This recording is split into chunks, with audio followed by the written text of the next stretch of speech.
Hi there and welcome all. Today on display we have yet another complication, the GMT.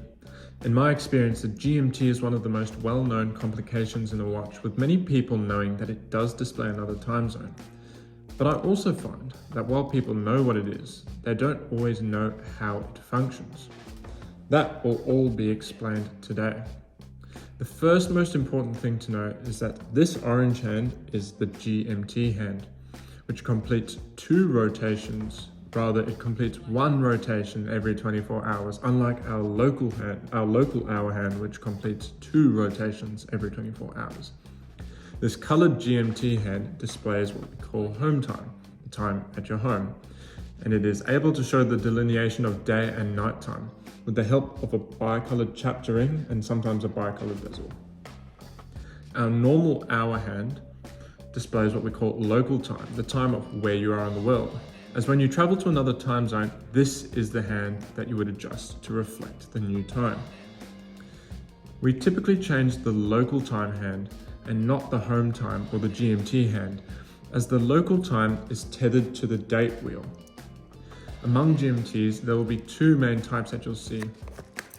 A caller's GMT, like this one, and a traveler's or a true GMT, like this one.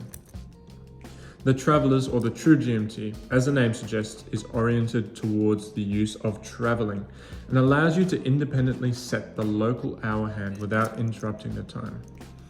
As you can see, it allows you to flick the date forward and critically backwards as well.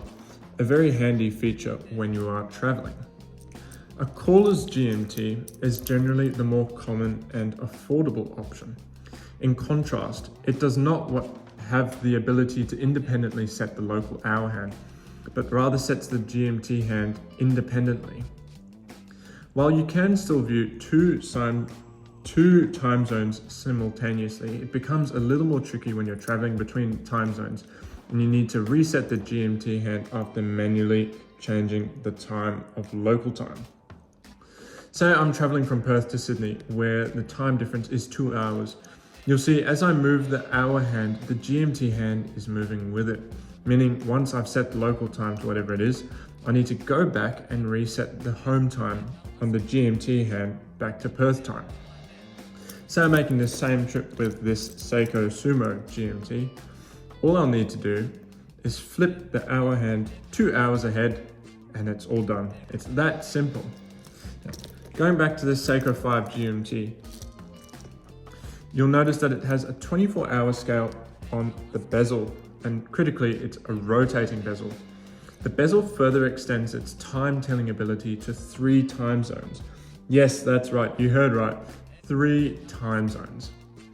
Now, I want to know what time it is in South Africa. So what I'd do is I'd minus 6 hours from 24, giving us 18. I'd line up the 18 at the 12 o'clock. And I'll be able to see through the GMT hand, which is a bit covered up at the moment, but I'll be able to see through the GMT hand what time it is there, aligning it with the bezel. Now, I think we should leave it there after all those mind-bending calculations, but please let me know in the comments anything I've missed or anything else you want to learn. Thanks for watching and see you guys next time.